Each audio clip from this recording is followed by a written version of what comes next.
Welcome, and it's a big honour for me to meet you two guys because Thank you. You've been at the forefront of queer filmmaking For centuries. 40. From your Oscar-winning start of Harvey Milk, and then the Celluloid Plaza, and then you did To Common Friend. I've seen them all. And you're here for this new movie, the Pride, State of Pride. Right. Can you talk about what that's about? It's about Pride, 50 years after Stonewall, and looking at Pride through the perspective of young people and what it means to them. And in 3 different cities, Salt Lake City, Tuscaloosa, Alabama, and San Francisco, the mothership of all prides. But you had the idea this time of putting it out on YouTube straight away. YouTube commissioned it, so they brought us on. Raymond Braun is the host of the film, and one of the executive producers had the initial idea. He presented it to YouTube. YouTube brought us on, and that's how it came to be. Which is great because it gets so much more exposure to the audience that needs to see this film. Yeah, It's available around the world, translated into at least 30 languages, maybe more. No, I watched that. It was really powerful, and sometimes you think. With the Stonewall 50, that it's difficult for the younger generation to relate to all that's going on there. And you're also here with your Linda Ronstadt movie, right? Right. Yeah, it's really her musical journey. It's about her whole artistic career. So from when she had her first hit, Different Drum, at age 19, up to the present. She now has Parkinson's, so she can no longer sing, but it really, film takes the audience on her musical journey. This is sad. Seeing the end of it, because I've not seen it yet. Well, no, I mean it's Bittersweet, I would say.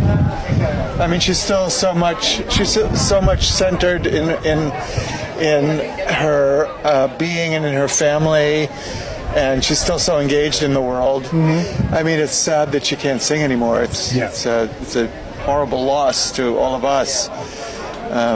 But she's an inspiring artist.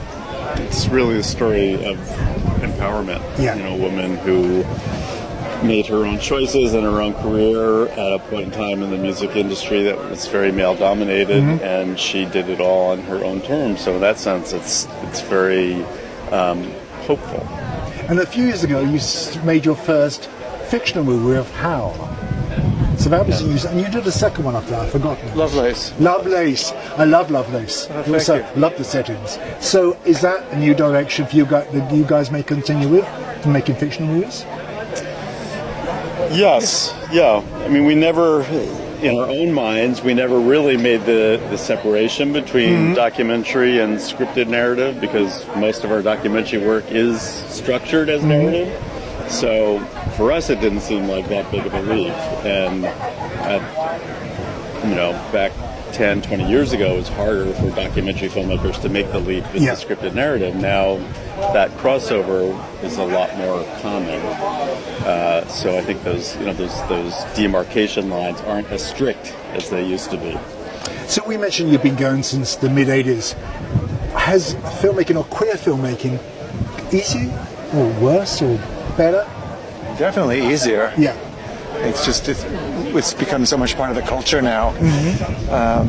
So yeah, I would say the demand for programming from all different perspectives has become greater, and so there's more opportunity for queer films of all kinds. And it's getting more exposure in different places. For sure, yeah.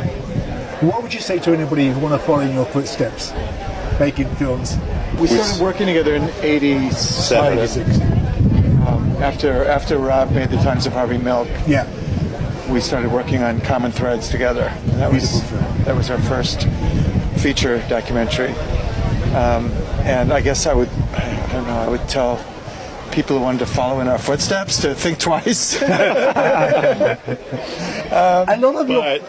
a subject. Where there's a will, there's a way. Really, that's what it takes. Somebody has the drive and the passion and the come hell or high water attitude. That's what it takes. But what I like about your documentaries is they're celebratory, solo closet, but you always end up crying as well. You always manage to make us cry. Well, that's life, right? Yeah. But in your life, it is. So, can you tell us what's next from you? Well, subject-wise, we're working on a film about the photographer Peter Hujar, who's a gay photographer in the 70s and 80s, died of AIDS in 1987, and is just having a moment in the art world where his work has been rediscovered and presented to the world, and we're making a film about him. Good. So we may see you here next year. Is that too early? Some year. One of these years. Well, it's good to talk to you. Thank you. Thank you for all your work over the years. Thanks. There's not one I haven't liked. And I'm from a small town in Ohio. When I say that I didn't know how to go into the closet, I think this demonstrates that. I mean, hello.